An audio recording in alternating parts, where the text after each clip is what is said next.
Alrighty. Just as an aside, we've been talking about root locus for a while now. If you have gone through your book and you've been doing your reading, you might notice that I have not yet talked about how to handle open loop poles and zeros that are not on the real axis. Okay? And I'm not going to. You can refer to your book if you need to, but you can also always plug your system into MATLAB and have MATLAB draw your root locus for you. So for the rest of this course, you can assume that we will only need to draw a root locus for real valued open loop poles and zeros. Okay, and you should know based on our previous lectures how to handle those poles and zeros at this point. Okay? All right.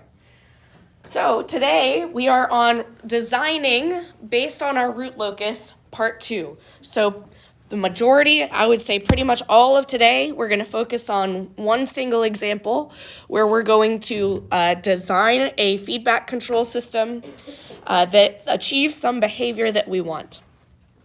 Okay, so let's say we're dealing with a plant with the transfer function g of s, and we'll start off with a pretty simple plant. We've got 1 over s plus 2. And for this system, we would like to design a unity feedback controller such that we achieve a settling time of 2 seconds and a damping ratio zeta equal to square root 2 over 2.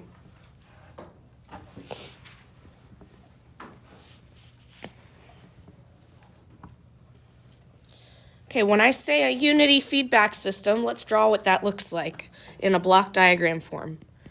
I, of course, have my input R of S, summing junction,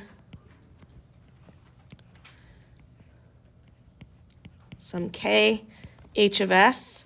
This is my compensator block. Who chooses that? We do. We do. Very good. And then my plant block. Do we get to choose that? No, that's the thing that we want to control. Physics sets our G of S. Okay. Unity feedback means I'm not going to put anything on this bottom branch. And of course, this is the same as there being a block here with the number 1 in it. But we don't need to draw that in.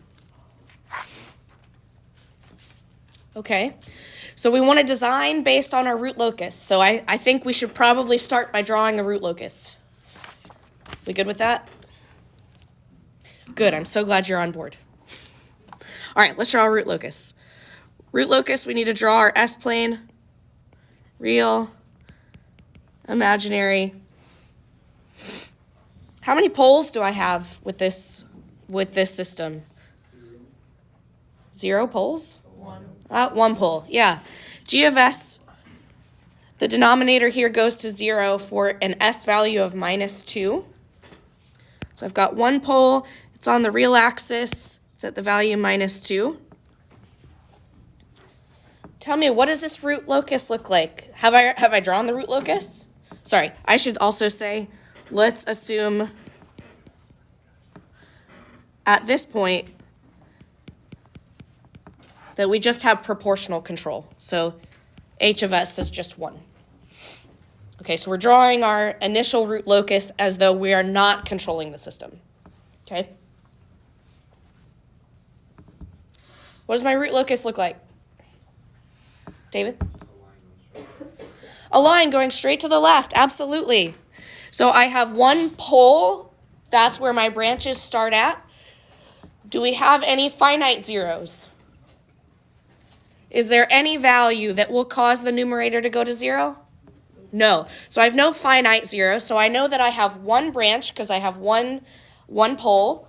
It needs to go to an infinite 0. So I know it's going to start at the pole and go off to infinity. And then if I want to figure out where on the real axis I have branches, I need to draw my branches to the left of an odd number of poles. So 0 is an honorary even number. So I do not draw a branch on the real axis to the right. I only draw a branch on the real axis to the left. That's it. Super complicated root locus here. Okay, so as I increase my k value, my one pole will move off to the left into infinity. All right, that's all well and good. Let's think about, does root locus, does anywhere on this root locus achieve the design specifications that we want? So does this root locus achieve our desired TS and zeta anywhere? Well, let's remind ourselves of what is TS. Does anyone have it memorized? 4 over zeta Wn. 4 over zeta omega n. And this zeta omega n is special because it's what part of the coordinates of our pole? It's the real part of the coordinate of our pole. Okay, so if I want this thing to be equal to 2 seconds, I can solve for the zeta omega n that achieves that. So it should be 4 over 2 equals zeta omega n, which equals 2. So I'm guessing that I need a pole somewhere along this line. The real part of the pole must be at a real value of, a real component of that pole has to be at -2. All right. Any questions there? Do we have a pole at -2? Is it possible for us to get a pole at -2 with just our K gain? Yeah, absolutely. Our open loop pole is already there. Great. So we should get a settling time of 2 seconds if we choose exactly the way we have now with a K of 1. Okay, what about our damping ratio? We want our damping ratio to be square root 2 over 2. How can we figure out where that is on our root locus diagram? Doesn't it follow like a line? Yeah.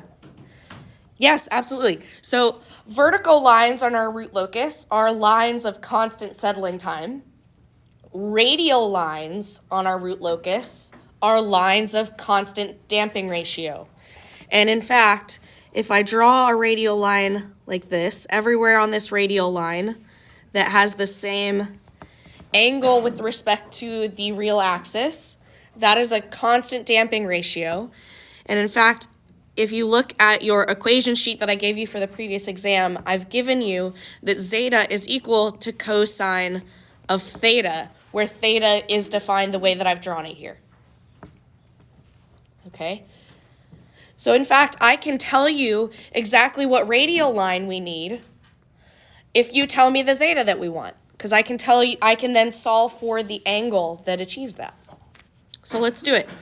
I know that I want zeta to be equal to square root 2 over 2.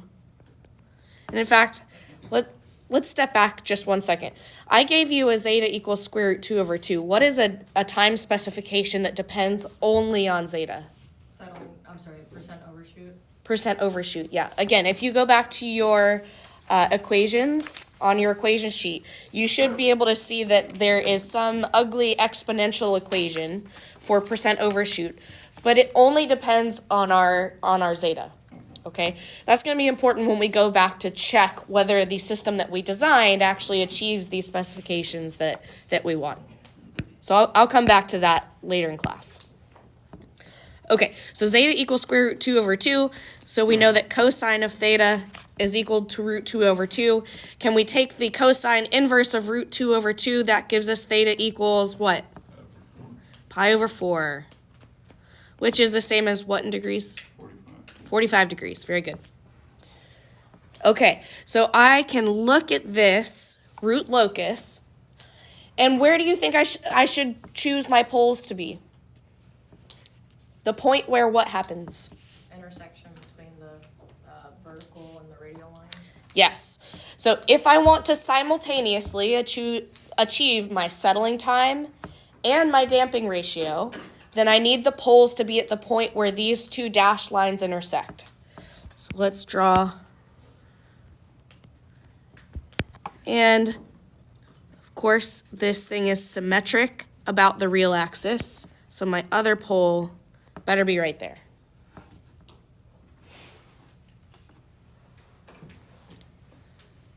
Let's try to figure out exactly what the coordinates are of that point.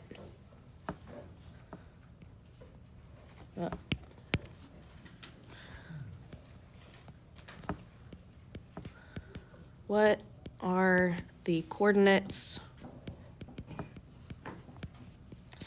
of this desired pole location?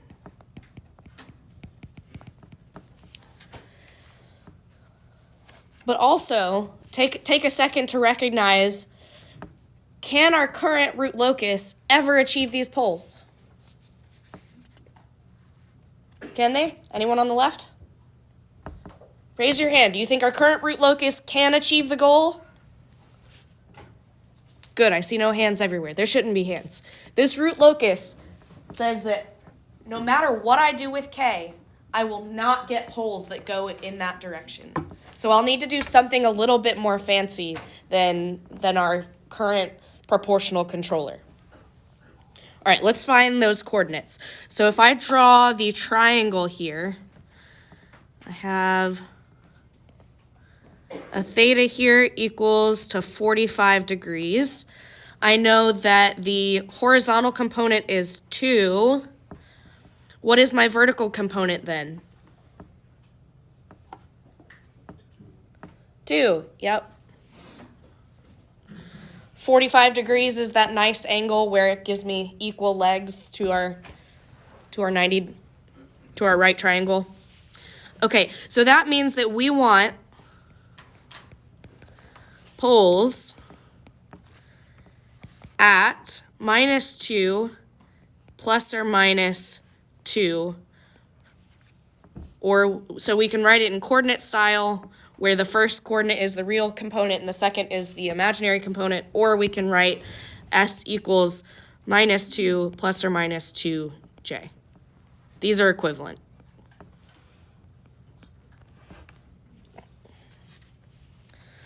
All right, what do you think we should add to our controller here to try and achieve these poles? What if I maybe added a 0? Or sorry, let's start out with trying to add a pole. What would happen if I... No, let us actually try to add a 0. Let's add a 0. What would happen if I added a 0 maybe here? What would happen?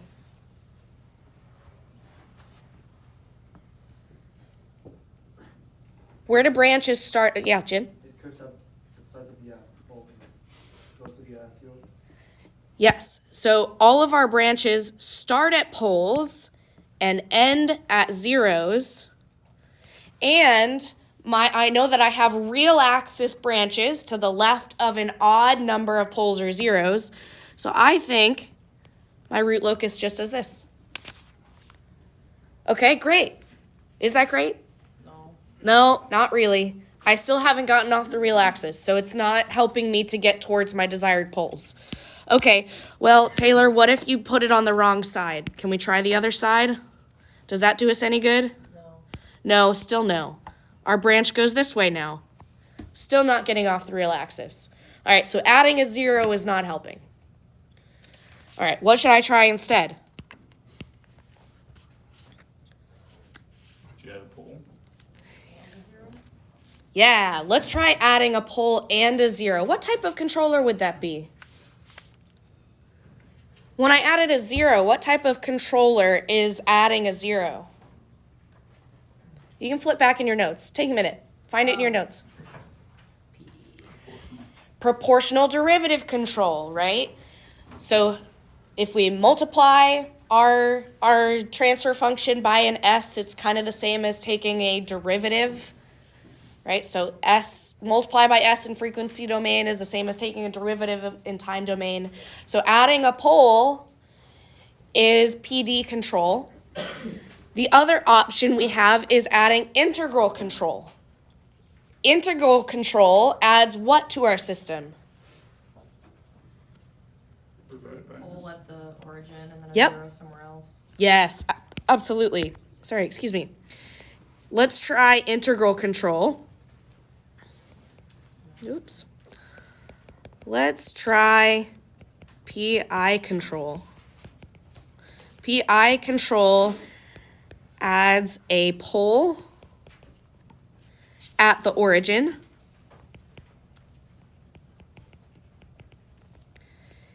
and a zero elsewhere on the real axis. All right, let's draw that on our root locus here. If I add a pole at the origin and a zero, let's say out here somewhere, what does that do to my root locus? Let's figure out real axis branches. If I'm to the left of a single pole, that's an odd number. So I think I have a branch there. Do I have a branch between the pole and the zero? No, because I'm to the left of an even number of poles. If I'm to the left of just the zero, do I have a real axis branch? Yes. Yes, we do. Okay, so I know that branches begin at poles and end at zeros. So there must be some sort of breakout point here. I'm going to have to erase.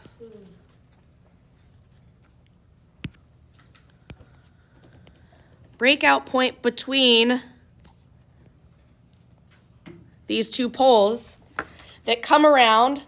One branch is going to go in towards this zero, this finite zero, and the other branch is going to go out towards the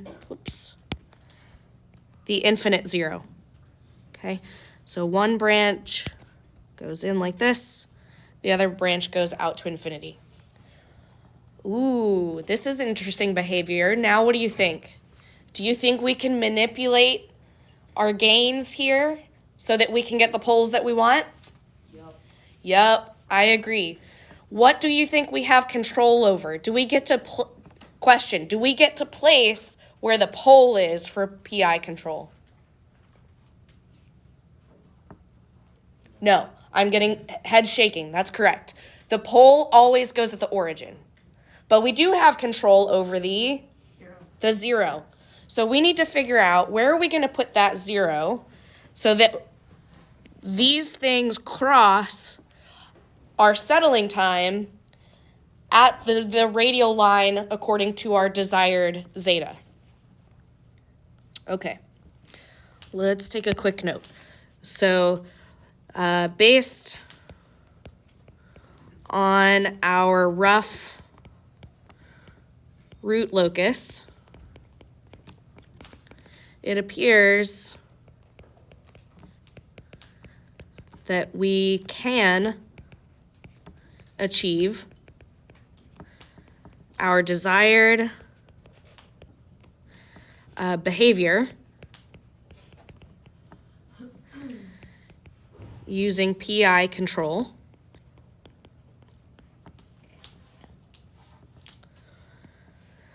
We need to solve for the location of the zero that achieves this.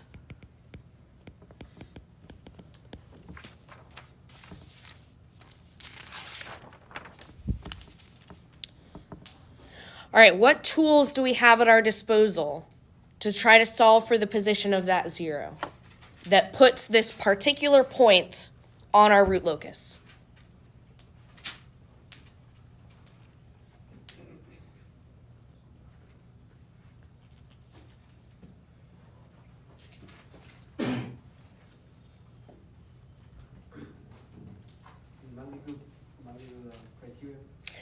Yes. So what does the magnitude criterion tells us? The magnitude criterion tells us what value of k, our proportional gain, puts a particular point on the root locus.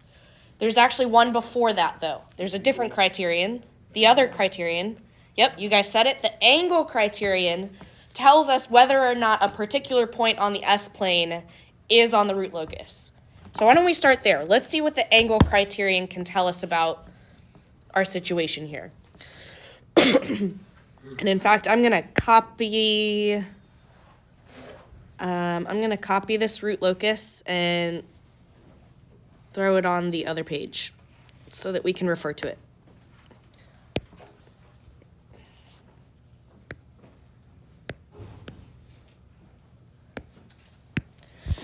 Let's recall our angle criterion.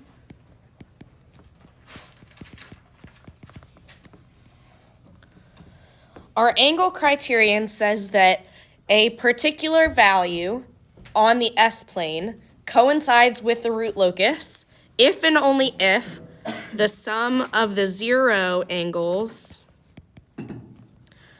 minus the sum of the pole angles is equal to 180 degrees plus some integer n times 360 degrees. All right, I'm going to clean up this drawing just a little bit.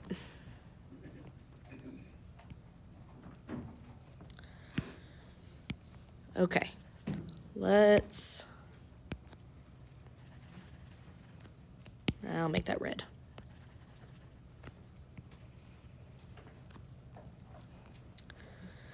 All right, we determined that the poles that we need to be on our root locus are at -2 plus or minus 2j. So we need to enforce that this is in fact the case. Let's recall what these zero angles and pole angles are. These zero angles and pole angles are the angles that are between our zero and pole vectors and the real axis. So what I mean by the zero and pole vectors are if I connect the zero to our point in question and our poles to our point in question, here I'll make these a different color again. If I draw these vectors here,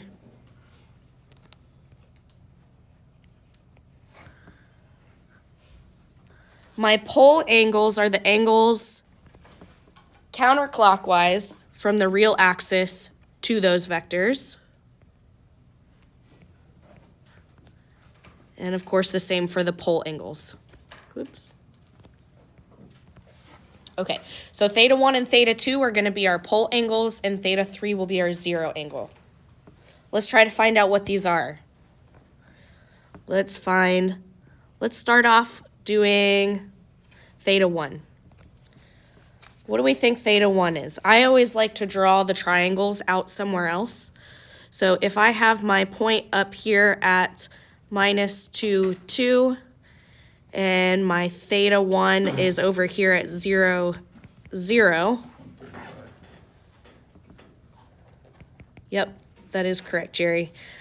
Let's do 180 minus this angle here. So I should have 2, 2. What do we know about this angle? 45. Yep, it's the same as our zeta. We set it that way. So now the angle that I'm curious about, theta 1 is 180 minus 45 equals 135 degrees. Okay, theta 2, we can read off. 90, yep. And theta 3. What do we think theta 3 is? 2 over x. We gotta solve for x or something, so we don't have a location for that 0 yet. Yeah, let's say that this 0 is out at maybe minus a, and we get to choose a. So we'll say this distance here is a, this is theta 3. You know what? Let's just leave it as theta 3. I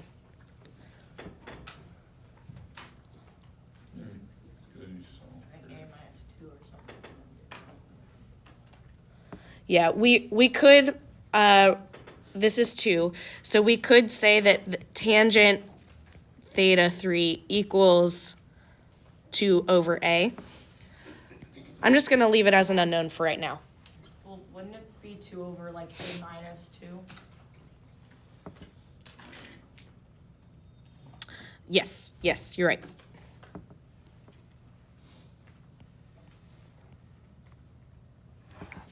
You're right.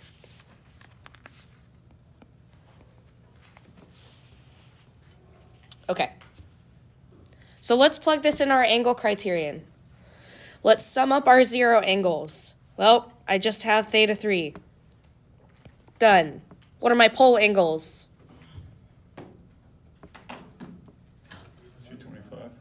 225. 135 plus 90 is 225. So 225, here, I'll go ahead and write out intermediate steps here. 135 plus 90. And we need to enforce that this is somehow equal to 180 plus n times 360. Okay. So let's solve for theta 3. What must theta 3 be in order for this condition to hold true? Well, I'm going to add my 225 to the other side. That should give me 180 plus 225 is 405 plus n times 360 degrees. And what did we say n had to be? Integer. Any integer. Any integer. Okay. Can we think of an integer that might make these numbers a little easier to deal with?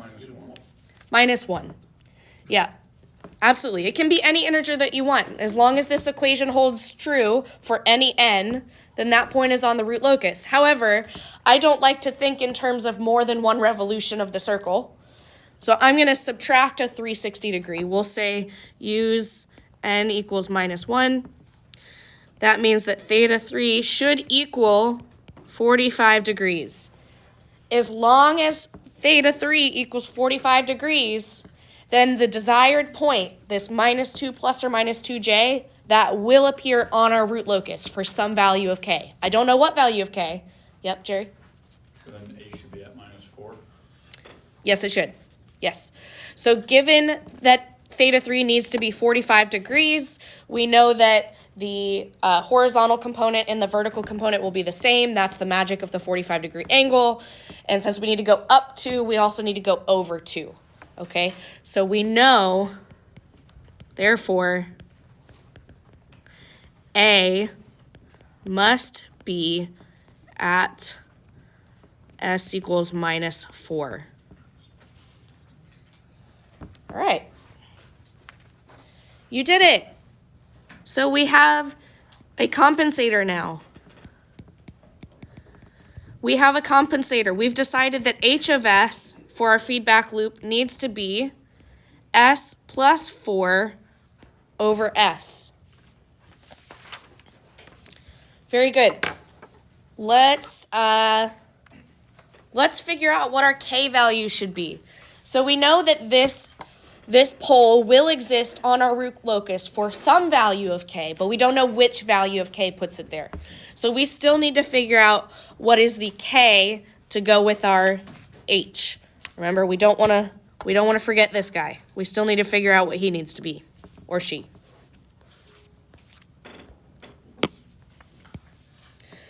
Okay, so what k should we choose? We used our angle criterion. Jin, what do you think we should use now? Magnitude criterion.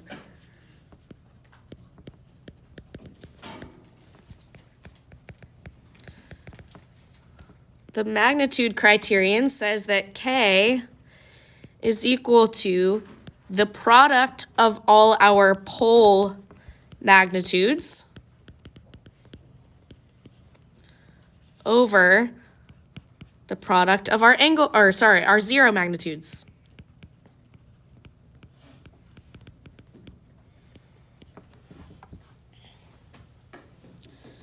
Okay, again, I'm going to recreate our root locus here.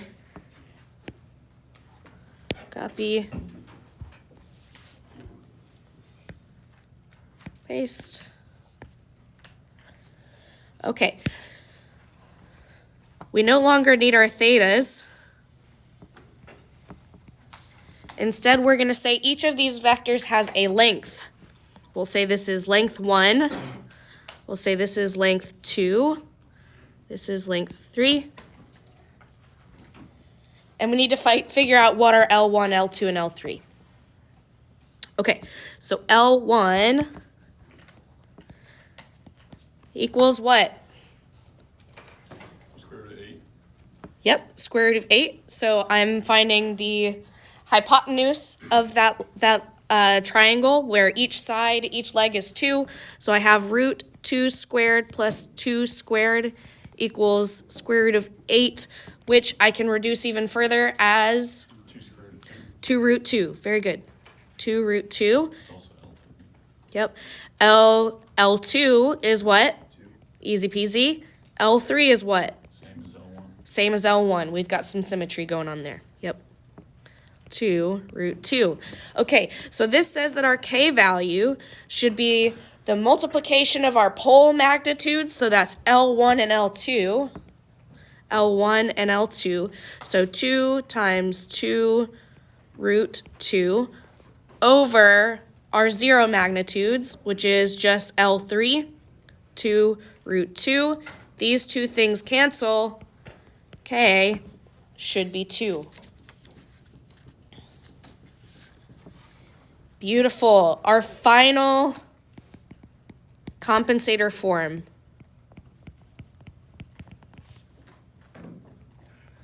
Should be K H of S equals 2 S plus 4 over S.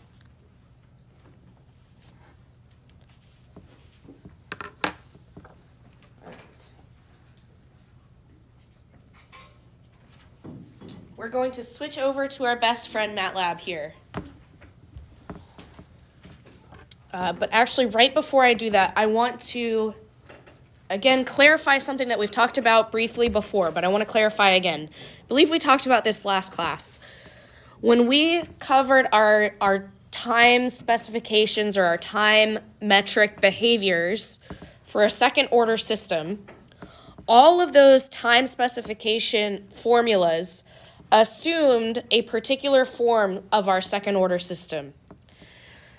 So I want to make a very clear, explicit note here that your time specification formulas assume a second order system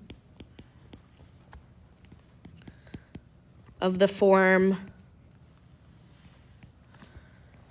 omega n squared over s squared plus zeta omega n s plus omega n squared. Yep, you're right. I forgot a 2. Thank you. What do you notice about the numerator? Do I have any zeros? There are no zeros. What if omega n 0? Then you don't have a system, right? Then it doesn't do anything. There's really no system. Okay, so what does that mean for this system that I just created that has zeros?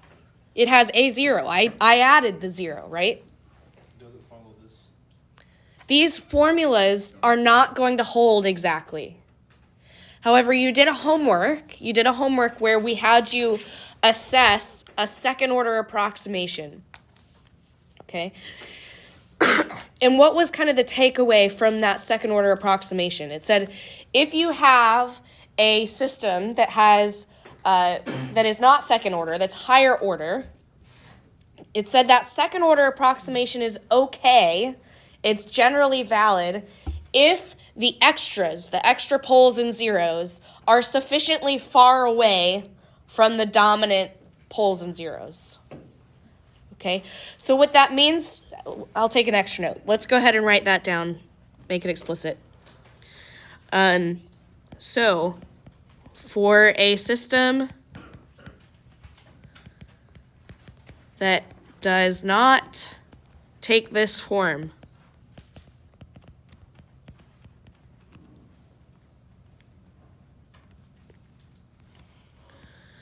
we may need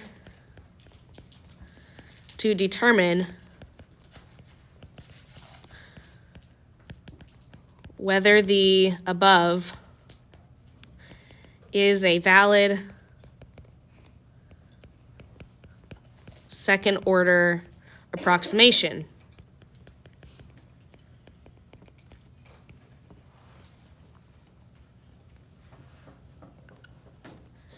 And we know that this form is a valid approximation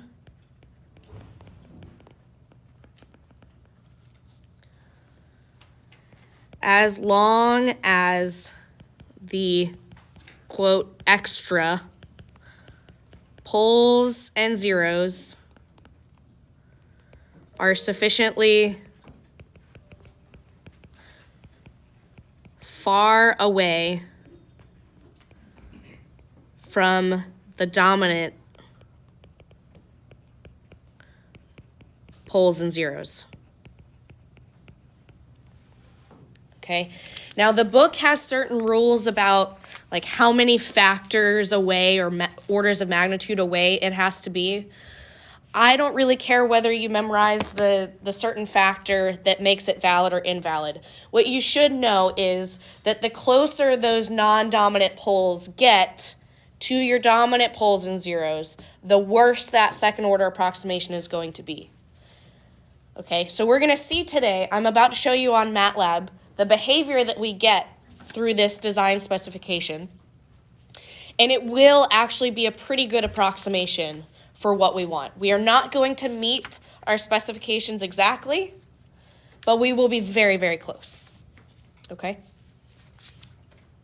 All right, so I'm going to switch over to MATLAB.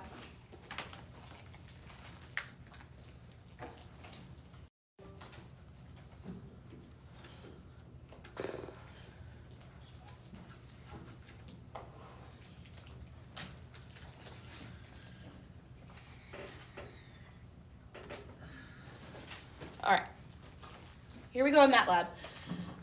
Let's see. So what I want to do is I want to simulate our system, and I want to double check that we are achieving the settling time that we want and the overshoot, the damping ratio that we want.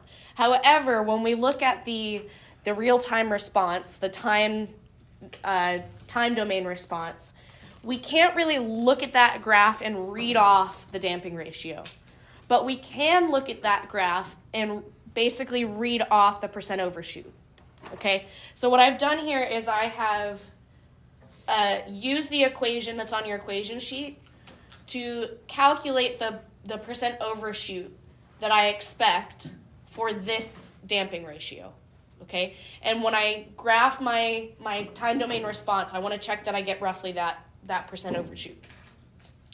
Okay, so what I've done here is I put in our original G transfer function. That's just our system. I have just a 1 in the numerator, and I have an S plus 2 in the denominator. And then I've made a separate transfer function for our compensator. Now our compensator said S plus 4 in the numerator, and the denominator had what? Just an S. Yep. So I need a 1 and then a 0. Okay, so there's no plus constant on that pole because it's at the origin.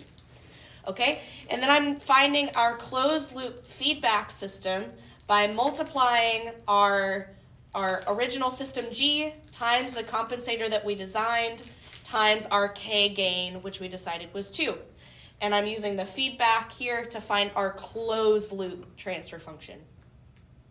All right, and then I'm going to give it a step input. Does the 1 mean unity? Yeah. Yes, that's my feedback gain. We didn't put anything on that bottom rung of our feedback loop, so that's just a 1. Okay, so let's run this. And of course, I suppressed what I wanted to not suppress. Let's run that again. Okay, so I'm expecting a percent overshoot around 4-ish%. And let's find my cursor. This is our output here. So this is our step response. Now let's see, we wanted a settling time around 2 seconds. What am I looking for on this graph to find settling time? What criterion has to be achieved? Within 2%. My response needs to get within 2% of my final value. So my final value here is 1, so I'm looking for a value of like 1.02-ish. So let's look, and oh wow, I'm good at clicking. That was perfect. I couldn't have done that if I tried. Although I guess I did try, and I did. Okay. Anyway, are we there before 2 seconds or around 2 seconds? Yeah. Yes, settling time achieved. Hooray, well done. Okay, let's look at our overshoot. Overshoot is the maximum that we go above our desired position, expressed as a percentage of the final value. It looks like we're at around 1.07. What's 3% among friends, right? I was expecting about 4%, but of course that overshoot equation is only valid for the particular form that I showed you, where there are no zeros. We had zeros, so we're not quite there, but we are in fact very, very close. 3%, we'll call it good between friends. Okay? So we do achieve what we desired in our overall system behavior. Now let's go back and double check. Let's just check to see what our root locus looks like. So our locus, let's do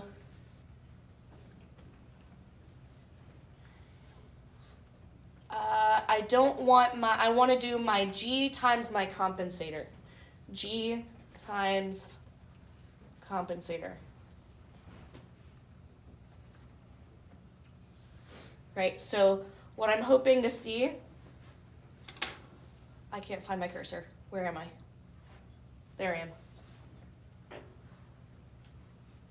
Okay, is it behaving like we expected? Yeah, so we've got our open loop poles, open loop 0.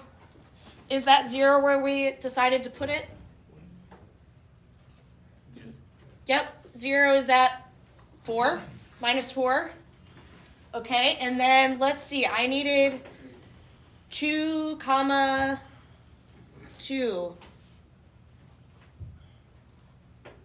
I'm thinking 2.3. Okay, I didn't click as well. Oh, we're getting really, really close. Okay, somewhere in here the value 2 is in fact on a root locus. Yep. The Jerry? colors don't really matter, do they? It's just how MATLAB plots it. What do you mean by matter? Like it doesn't, the green doesn't have to deal with the green on the bottom, or does it? Isn't that like this track of which a root follows? Yes. So it is, in fact, the green branch is distinct from the blue branch. Okay. They are distinct branches. So if you track one pole as you increase K, it will follow the green branch. And if you track the other pole as you increase K, it'll follow the blue branch. Okay. Does that answer your question? Mm. Okay. Any questions about what we've done? So we did it on paper. We used MATLAB to confirm. We were able to draw a root locus with MATLAB and show our time domain behavior as we gave it a step function. All right, that's all I have for you today. Happy Thursday. Have a great weekend. Be safe, and I will see you next week. Could you close that real quick? Just the image. Remove it.